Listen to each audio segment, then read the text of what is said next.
नमस्कार, मैं हूं मृत्युंजय कुमार झा। शाम के 5:30 बज चुके हैं और अगले आधे घंटे तक आपके सवालों का मंच तैयार है और साथ ही हम आपको बताएंगे कि आपके लिए मार्केट में कहां पर कमाई के मौके बन सकते हैं। शुरुआत करेंगे गोल्ड से, क्योंकि गोल्ड का मार्केट 50,000 के नीचे आज इंट्राडे में लुढ़का है।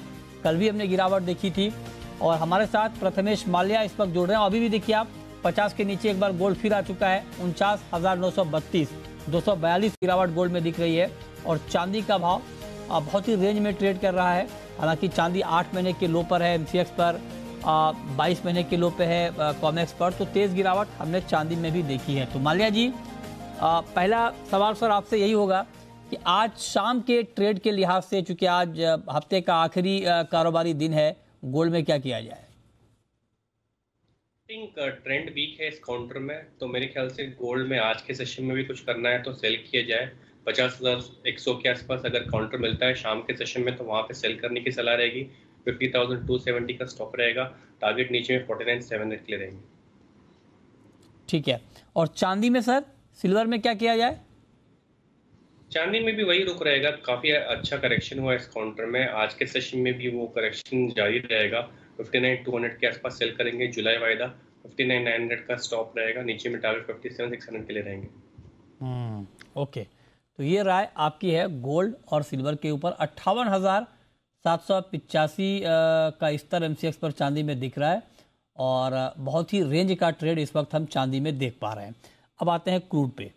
क्रूड का मार्केट कैसा लग रहा है सर आपको? कच्चे तेल में थोड़ी सी तेजी हमने देखी है आज। हालांकि मार्केट के फंडामेंटल में कोई बड़ा बदलाव नहीं है।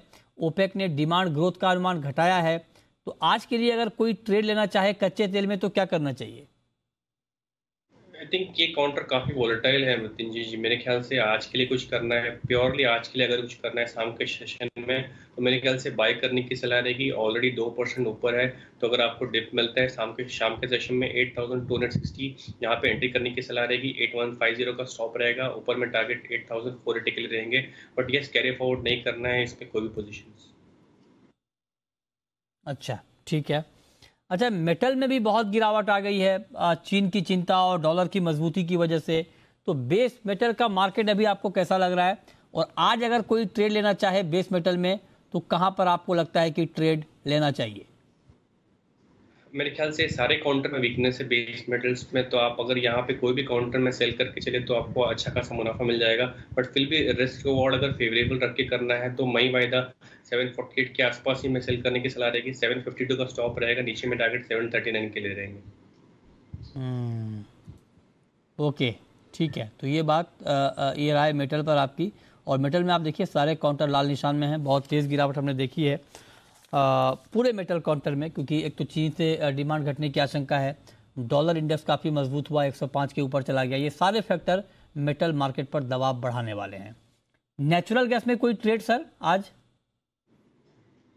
अगेन ये काउंटर काफी वोलेटाइल है, इसमें कैरी फॉरवर्ड नहीं करना है पोजीशन। फिर भी अगर रिस्क रिवॉर्ड एपेटाइट अच्छा है किसी का तो फिर यहाँ पे 600 के आसपास बाई करने की सलाह रहेगी। 591 का स्टॉप रहेगा। टारगेट 630 के लिए रहेंगे। ठीक है। तो नेचुरल गैस करीब 1.5% ऊपर है इस वक्त। 607 रुपये के आसपास इसमें ट्रेड हो रहा है। इस पर आप नज़र बनाए रखें। अब आते हैं एग्री मार्केट में। एग्री मार्केट में बहुत ही डल ट्रेड है अमित जी। आप प्रथमेश जी, तो एग्री में सर कोई कॉल आपकी इस वक्त? जी नहीं मृत्युंजय जी, एग्रीकल्चर कमोडिटीज ट्रैक नहीं करते। अच्छा, ठीक है। कोई कॉल यहाँ। ओके, ठीक है। अब जरा एक बात आप बताएं कि बहुत लंबे वक्त से लोग ये पूछ रहे हैं कि गोल्ड में इन्वेस्टमेंट कब शुरू किया जाए, लॉन्ग टर्म वाले जो हैं। तो क्या लॉन्ग टर्म वालों के लिए भाव आ गया है? 50 के नीचे तो भाव आ गया है एक बार। तो क्या अब एंट्री लेना शुरू कर दें, या 50 के नीचे आपको लगता है कि थोड़ी कमजोरी और बढ़ सकती है? 1,500 रुपये या 2,000 रुपये तक की गिरावट के लिए और वेट किया जा सकता है? आपकी राय? मेरे ख्याल से इन्वेस्टमेंट पॉइंट ऑफ पर्सपेक्टिव है तो आप गोल्ड के मार्केट को टाइम नहीं कर सकते। तो ये वैल्यू बाइंग और वैल्यू कॉस्ट एवरेजिंग का कॉन्सेप्ट है। आपको गोल्ड में काफ़ी अच्छा करेक्शन मिला है। जिन लोगों को जो 5 साल के ऊपर तक का गोल्ड का नज़रिया रखते हैं तो काफ़ी अच्छा डिप मिला है। 50,000 पे भी बाय कर सकते हैं। यहाँ से आपको डिप मिलता है 48,000 पे, वहाँ पे आप एक्यूमुलेट कर सकते हैं। तो ये गोल्ड के लिए एक्यूमुलेट करने के लिए कोई स्पेसिफिक टाइमिंग नहीं है। ओवरऑल वैल्यू कॉस्ट एवरेजिंग पे ही इस पर्टिकुलर कमोडिटी में आप अच्छा बाइंग बना सकते हैं। तो यस, आप इस भाव पे भी आप एक्यूमुलेट करके रख सकते हैं। ठीक है, ओके। अच्छा, सिल्वर आप देखिए, सिल्वर इतना ज़्यादा वोलेटाइल है, 70,000 के ऊपर चांदी का भाव गया था, अब 60 के नीचे आ गया है। चांदी में इस भाव पर क्या स्ट्रैटेजी होनी चाहिए? चांदी में आई थिंक अगर आप मुझे बेस भाव पूछ रहे हो तो मैं 55,000 के आसपास कंफर्टेबल लेवल है, जहां पे आप इन्वेस्टमेंट्स के दायरे पे आप अपना पोजीशंस जो है एक्यूमुलेट कर सकते हो। यहाँ पे और भी गिरावट की संभावना है मेरे ख्याल से। अगर जिनकी इन्वेस्टमेंट नजरिया है तो मेरे ख्याल से 3-4 हज़ार भी काफ़ी मायने रखता है। तो 55,000 और 58,000 के बीच में इस काउंटर में मैं एक्यूमुलेशन की सलाह दूंगा। 51,000 का ओवरऑल स्टॉप रहेगा। ऊपर में वापस इस काउंटर में 64,000 66,000 पॉसिबल लेवल्स दिखाई देने की उम्मीद रखते हैं। ओके, तो ये राय आपकी हो गई चांदी के ऊपर कि चांदी में अभी आपको करना क्या है। चलिए, बहुत शुक्रिया प्रथमेश माल्या जी आपका हमारे साथ जुड़ने के लिए, बताने के लिए कमोडिटी में कहाँ पर ट्रेड करने के मौके बन सकते हैं। लेकिन अब हम बात करेंगे कि महंगाई का फ्यूचर मार्केट से क्या कोई कनेक्शन है। इस पर देखिए हमारी खास सीरीज कमोडिटी की पाठशाला।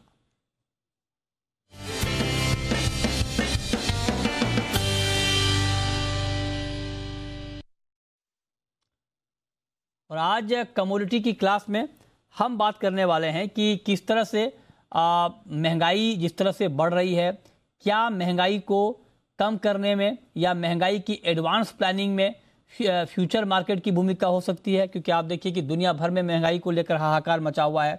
भारत में रिटेल महंगाई 8 साल में सबसे ज़्यादा हो गई है। महंगाई का सही अंदाज़ा लगाने और महंगाई की एडवांस प्लानिंग में कमोडिटी डेरिवेटिव कितनी मददगार साबित हो सकती है, उस पर देखिए यह खास रिपोर्ट, और फिर हम कमोडिटी की क्लास में चर्चा को आगे बढ़ाएंगे। पेट्रोल, डीजल, खाने का तेल या अनाज, महंगाई ने आज हर एक कमोडिटी को अपनी चपेट में ले लिया है। पहले कोरोना और अब रूस यूक्रेन युद्ध से दुनिया भर में महंगाई के आंकड़ों ने पिछले सारे रिकॉर्ड तोड़ दिए हैं। एक ही साल में कच्चे तेल का भाव 60% बढ़ गया है, तो खाने के तेलों ने हर किसी के किचन का बजट बिगाड़ा है। इतना ही नहीं, भारत में सरप्लस प्रोडक्शन होने वाला गेहूं तक इस साल 25% महंगा हो गया। लगातार बढ़ती इस महंगाई को काबू करने के लिए सरकार कई कदम उठा रही है। जरूरी चीजों के इंपोर्ट पर ड्यूटी में कटौती के साथ साथ खाने के तेल, तिलहन पर स्टॉक लिमिट भी लगाई है। सरकार के कदमों का कुछ असर दिखा है, लेकिन अभी भी महंगाई बड़ी चिंता बनी हुई है। जानकारों का मानना है कि महंगाई का सही अंदाजा लगाने और वक्त पर कदम उठाने में एग्री डेरिवेटिव मार्केट की बड़ी भूमिका हो सकती है। वायदा बाजार में आगे की कीमतों का अंदाजा लगता है और वक्त रहते ये पता चल जाता है कि आगे दाम बढ़ने वाले हैं या घटने वाले। इससे सरकार को सही समय पर पॉलिसी बनाने में मदद मिल सकती है। इतना ही नहीं, वायदा बाजार से अच्छी प्राइस डिस्कवरी होती है, जिससे किसानों को वाजिब भाव में मदद मिलती है। वायदा बाजार किसानों, ट्रेडर्स, एक्सपोर्टर्स, इंपोर्टर्स और सप्लाई चेन से जुड़े सभी वर्गों को सही भाव पर अपना उत्पाद खरीदने और बेचने की सुविधा देता है, जिससे डिमांड सप्लाई का संतुलन बना रहता है और इससे महंगाई को भी काबू करने में मदद मिलती है। हालांकि कई बार महंगाई बढ़ने के पीछे वायदा बाजार को जिम्मेदार माना जाता है। यही वजह है कि अभी सोयाबीन, सोया तेल, सरसों, चना जैसी जरूरी कमोडिटीज का वायदा कारोबार बंद है। लेकिन तथ्य यह है कि अब तक इस बारे में हुए कई शोधों में से किसी ने भी इस बात की पुष्टि नहीं की है कि वायदा बाजार की वजह से महंगाई बढ़ती है। कई बार तो जो कमोडिटी वायदा में नहीं होती है, उनके दाम ज्यादा बढ़ जाते हैं। दूसरी तरफ वायदा वाले कमोडिटी का कॉन्ट्रैक्ट बंद करने के बावजूद उन कमोडिटी के भाव में कोई कमी नहीं आई है। ऐसे में एक्सपर्ट्स का मानना है कि महंगाई बढ़ने के पीछे की बड़ी वजह मांग का बढ़ना और सप्लाई का घटना ही होता है। ब्यूरो रिपोर्ट, जी मीडिया। और आज कमोडिटी की क्लास में इस मुद्दे पर बातचीत करने के लिए हमारे साथ एक खास मेहमान जुड़ रहे हैं। हमारे साथ हैं पूर्व वित्त सचिव एस.सी. गर्ग साहब। बहुत बहुत स्वागत है सर आपका जी बिजनेस पर। और मेरा पहला सवाल सर आपसे यही होगा, क्योंकि अभी महंगाई को लेकर ग्लोबली बहुत बड़ी चिंता सामने आ गई है। दुनिया भर के सेंट्रल बैंक अब ब्याज दरें बढ़ाने में लग गए हैं महंगाई को काबू में रखने के लिए। मेरा पहला सवाल आपसे ये होगा कि ये जिस तरह से इन्फ्लेशन बढ़ रहा है, इसमें क्या जो कमोडिटी डेरिवेटिव मार्केट है एग्री का, क्या उसकी कोई भूमिका हो सकती है क्या, कि वक्त रहते आप एडवांस प्लानिंग कर लें, आपको फ्यूचर का अंदाजा लग जाए कि दाम बढ़ने वाले हैं, घटने वाले हैं, और आप वक्त पर कोई कदम उठा पाएं? आप कोई भूमिका देख रहे हैं? देखिए, मूल कारण महंगाई का डिमांड सप्लाई का मिसमैच है। ये सत्य है। डिमांड के बढ़ने के 50 कारण हो सकते हैं, सप्लाई के बढ़ने और घटने के भी कई कारण हो सकते हैं। जैसा अभी आपने देखा, पिछले 1.5-2 साल से दुनिया भर में इतना सारा पैसा सरकारों ने असिस्टेंस के रूप में दिया, जिसके कारण से डिमांड बहुत बढ़ गई। पीछे फिर ओपेक ने और इन लोगों ने समझौता करके सप्लाई घटा दी। दूसरा फिर ये रशिया और यूक्रेन की वॉर के कारण से सप्लाई में डिसरप्शन हुए। सो कई कारणों से डिमांड और सप्लाई का मिसमैच हो जाता है, और उस मिसमैच के कारण से महंगाई बढ़ती है, घटती है। अगर सप्लाई ज्यादा है, डिमांड कम है, तो महंगाई घट जाएगी। और अगर उल्टा है, सप्लाई कम है और डिमांड ज्यादा है, तो महंगाई बढ़ेगी। ये तो सत्य है। और इस फंडामेंटल सत्य को अगर हम स्वीकार कर लें, चाहे, और मार्केट अलग अलग टाइम फ्रेम पे काम करते हैं। स्पॉट मार्केट है जो आज की सप्लाई और आज की डिमांड को देखता है। डे अहेड या कुछ समय फ्यूचर मार्केट है, वो भविष्य में क्या सप्लाई और डिमांड की स्थिति है उसको देखता है। तो कोई भी वायदा बाजार या फ्यूचर्स मार्केट जो है, जो फ्यूचर की डिमांड और सप्लाई की सिचुएशन को बताता है, तो वो निश्चित रूप से मददगार हो सकता है। क्योंकि आप स्पॉट को बहुत नहीं बदल सकते, लेकिन आप भविष्य को, जो फ्यूचर को है, उसकी स्थिति बदल सकते हैं। फॉर एग्जाम्पल, अगर आपके यहाँ देश का मार्केट है, आपके ओपन इंपोर्ट और एक्सपोर्ट वगैरह इतने ज्यादा ओपन नहीं है, सर, और आपकी फसल खराब हो रही है, तो निश्चित रूप से भविष्य का जो वायदा बाजार है वो आपको कहेगा कि दाम बढ़ रहे हैं। अब ऐसी स्थिति में आप ये मेजर ले सकते हैं कि आप इस समय ओपन कर दीजिए इंपोर्ट्स को, तो आपके सप्लाई बढ़ जाएगी और वो डिमांड सप्लाई का मिसमैच। तो वायदा बाजार का बड़ा उपयोगी रोल हो सकता है। वायदा बाजार को अगर आप ये मेजर ना लें ओपनिंग और क्लोजिंग के, तो वायदा बाजार डेंजरस हो सकता है।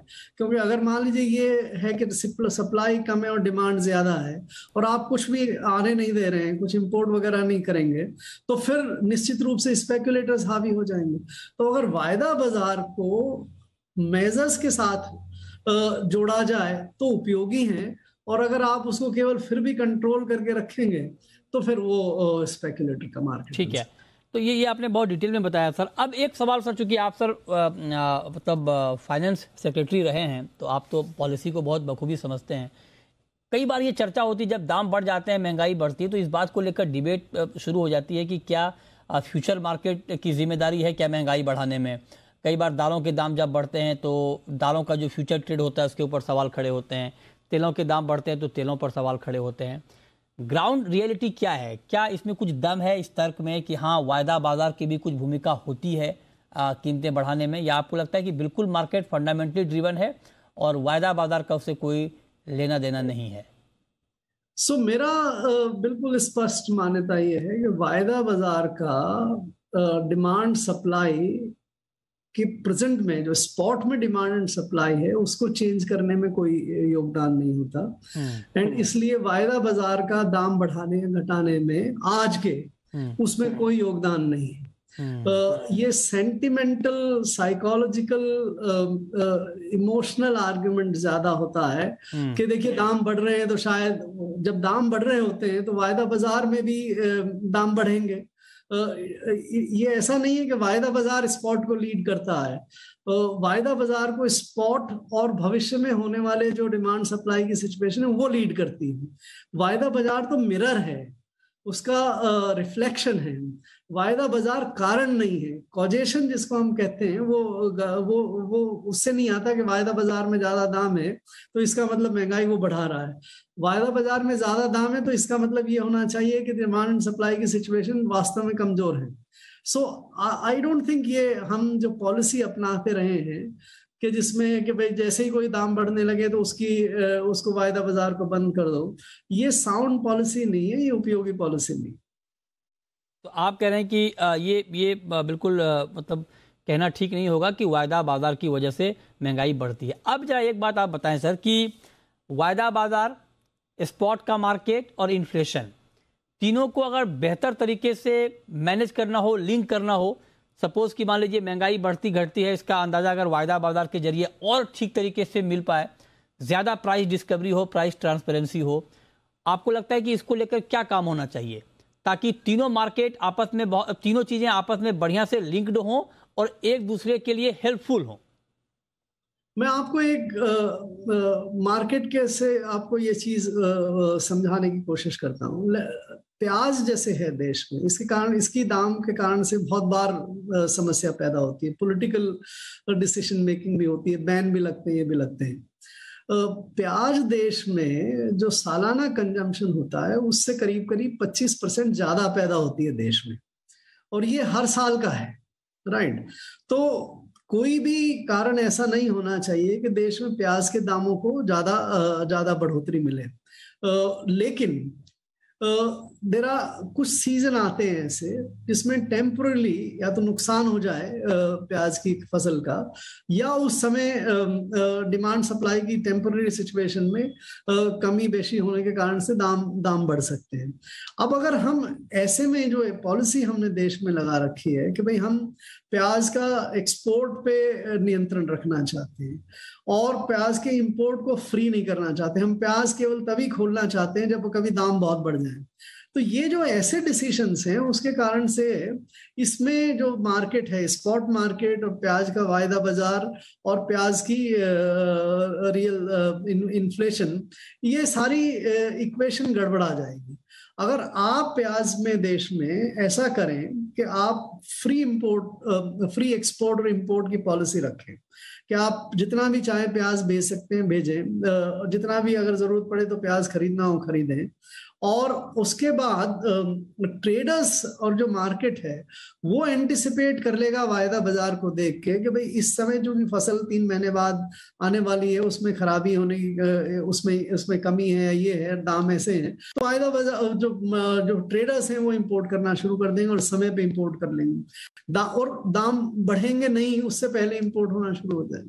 तो अगर हम ऐसी ओपन पॉलिसीज करके करें तो ये तीनों जो सामंजस्य है, वायदा बाजार, स्पॉट बाजार और इन्फ्लेशन का, अच्छा सामंजस्य बैठ सकता है। अदरवाइज फिर हम जैसे एपिसोडिक करते हैं, जब आग लग रही होती है उस समय आप डिसीजन लेने की कोशिश करते हैं और उसका फर्क नहीं पड़ता है, वैसी स्थिति आपके सामने आती है। ठीक बात है। अच्छा, एक सवाल सर मैं आपसे और पूछना चाहता हूँ। अभी जो ग्लोबली महंगाई को लेकर चिंता है, जिस तरह से महंगाई बढ़ रही है, और इस बार की जो महंगाई है ये डिमांड वाली महंगाई नहीं है बल्कि सप्लाई वाली महंगाई है, सप्लाई घटने की वजह से जो है ये पूरा मामला सामने आया है।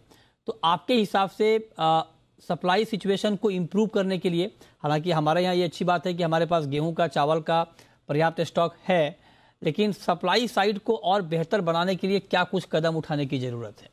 इसमें एक चीज आप जरूर ध्यान रखें, हिंदुस्तान के कंटेक्स्ट में जो आप कह रहे हैं सही है कि डिमांड हमारे यहाँ भी उतनी नहीं बढ़ी हुई है, सप्लाई की ज्यादा प्रॉब्लम है। लेकिन अगर ग्लोबल कंटेक्स्ट में देखें, क्योंकि ज्यादातर ये कमोडिटीज ग्लोबली ट्रेडेड होती हैं आजकल, ग्लोबल कंटेक्स्ट में डिमांड भी बहुत बढ़ी हुई है, और ये डिमांड जो स्टिमुलस पैकेजेस वगैरह 2 साल से चले अमेरिका में, यूरोप में और दूसरे देशों में, उसके कारण से डिमांड बहुत बढ़ी हुई है। जो अगर आप कभी ये देखें कि देश का एक्सपोर्ट पिछले साल कितना ज्यादा हुआ है, तो वो एक्सपोर्ट का एक रीजन ये है कि ग्लोबल डिमांड बढ़ी हुई है।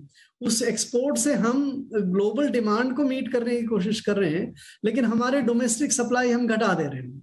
सो नंबर 1, ये पूरी सत्य नहीं है कि हिंदुस्तान में डिमांड कम है और सप्लाई की प्रॉब्लम ज्यादा है। हमको पूरी ग्लोबल कॉन्टेक्स्ट में देखना पड़ेगा, और स्पेशली जैसे ये कमोडिटीज हैं, चाहे एडिबल ऑयल्स हो और चाहे क्रूड ऑयल्स हो, और फॉर दैट मैटर फर्टिलाइजर, और ये इवन वीट जो अब बन गया है कि वीट की ग्लोबल डिमांड बढ़ गई है, क्योंकि जिस एरिया से ये यूक्रेन रशिया से वीट आता था वो अब वीट आ नहीं रहा है, तो ग्लोबल डिमांड बढ़ने से हमारा वीट का एक्सपोर्ट बढ़ गया है, है और हमारे यहाँ पे सप्लाई वीट की घटने लगी है और उसके कारण से देश में गेहूं के जो दाम हैं वो बढ़ रहे हैं, एमएसपी से भी ऊपर देश में दाम चल रहे हैं। तो ये सारे मार्केट्स बहुत लिंक्ड हैं। तो केवल सिंपली अब आप कह सकते हैं 1 मिनट के लिए कि भाई आप गेहूं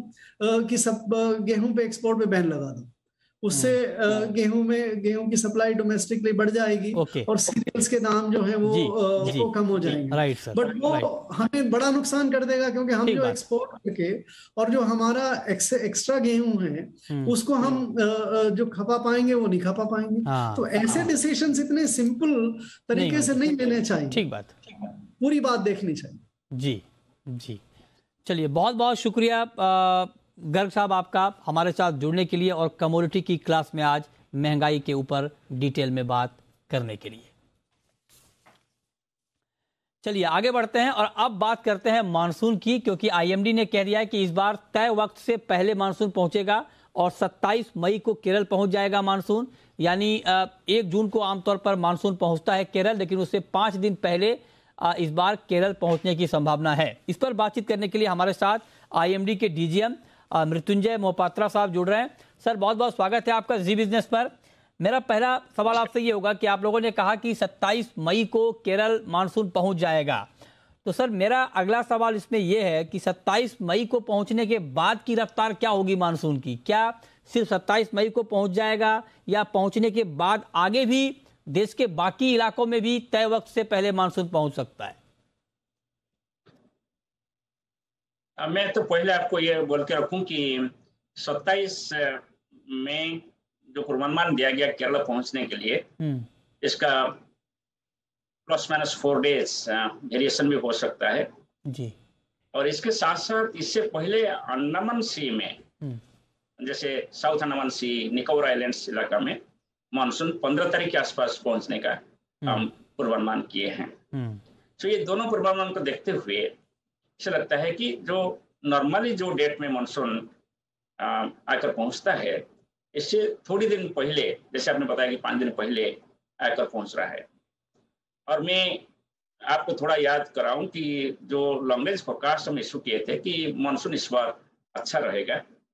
सो एज सच जो रेनफॉल डिस्ट्रीब्यूशन कंट्री में है वो भी यूनिफॉर्म होने का भी उम्मीद किया जा रहा है। तो इसलिए हम ये उम्मीद रखते हैं कि जो मानसून एडवांस हो रहा है वो नॉर्मली एडवांस हो जाएगा। जो हमारा एक्सटेंड रेंज फोरकास्ट है फॉर नेक्स्ट 2 वीक से, उससे पता चलता है कि नॉर्मल एडवांस ऑफ मानसून हो सकता है 27 तारीख का केरला के ऊपर ऑनसेट होने के बाद। मगर ये सभी हम लोग को याद रखना पड़ेगा कि पूरे कंट्री में कैसे मानसून एडवांस होगा, इसके साथ केरला में कब मानसून एडवांस हो रहा है, इससे कोई 1-to-1 रिलेशन नहीं है। जैसे यहाँ अभी 5 दिन पहले आ रहे हैं, इसका मतलब नहीं है कि दिल्ली में भी 5 दिन पहले आएगा या राजस्थान में भी 5 दिन पहले आएगा। इससे कोई रिलेशन नहीं है। हम इसको मॉनिटर करते रहते हैं और हर दिन हम नेक्स्ट 7 डेज के लिए फोरकास्ट देते रहते हैं। इससे 7 डेज के अंदर एडवांस होगा तो इसका जानकारी देते रहेंगे। ठीक बात है। अब सर अगला सवाल मेरा आपसे ये होगा कि आप लोगों ने सीजन की शुरुआत में जब आप पहला फोरकास्ट करते हैं तो आपने कहा कि मानसून इस बार सामान्य रहेगा, मतलब अच्छी बारिश होगी, नॉर्मल रेन हो रहेगा। क्या वो अनुमान अभी भी कायम है या उसमें कुछ आप लोगों ने बदलाव किया है? मतलब ये कि इस सीजन में बारिश कैसी होगी, इसको लेकर के लेटेस्ट अनुमान सर आप लोगों का क्या है? सीजन में कैसे बारिश होगी इसका जो पूर्वानुमान हम दिए थे 14 अप्रैल को, वो हम कायम है। और इसका जो नेक्स्ट स्टेज फोरकास्ट देते हैं हम अपडेट करके, वो towards end of May issue होगा, लास्ट वीक ऑफ मई। इसमें हम अपडेट तो देंगे, इसके साथ साथ जून महीने में कितना बारिश होगा और जुलाई अगस्त में कैसे बारिश हो सकता है और डिफरेंट हिस्सा में कैसे बारिश हो सकता है, इसका भी जानकारी हम देंगे। अच्छा ठीक है। अब सर एक बात लोगों के दिमाग में ये आ रही है कि अभी बीच में तो हमने हीट वेव देखा मार्च के महीने में, अप्रैल के महीने में बहुत गर्मी अभी भी कई इलाकों में पड़ रही है। तो हीट वेव को लेकर कोई सर ताजा रिपोर्ट, ताजा अनुमान आप लोगों का? हमने जब मई महीने के लिए फोरकास्ट जारी किए थे 30 अप्रैल को, हम बोले थे कि नॉर्थ वेस्ट इंडिया में हीट वेव कंडीशन जारी रह सकता है कुछ दिन के लिए, मैंने जो कि हम अभी देख रहे हैं नॉर्थ वेस्ट इंडिया में। मगर रिमेनिंग पार्ट्स ऑफ कंट्री में हीट वेव होगा नहीं ज्यादा, क्योंकि टेम्परेचर बिलो नॉर्मल होने का उम्मीद है। स्पेशली ईस्टर्न इंडिया और ईस्ट सेंट्रल इंडिया जो कि हीट वेव प्रोन होता है मंथ ऑफ मई में, वहां नहीं होगा, इसमें टेम्परेचर कम रहेगा, इसका पूर्वानुमान था। अकॉर्डिंगली अभी तक मई महीने आप देखेंगे कि सिर्फ लास्ट 4 to 5 डेज में, जैसे 8 तारीख से शुरू हुआ है हीट वेव स्पेल, राजस्थान से शुरू करके अभी मध्य प्रदेश तक और पंजाब हरियाणा वगैरह में देखने को मिल रहा है।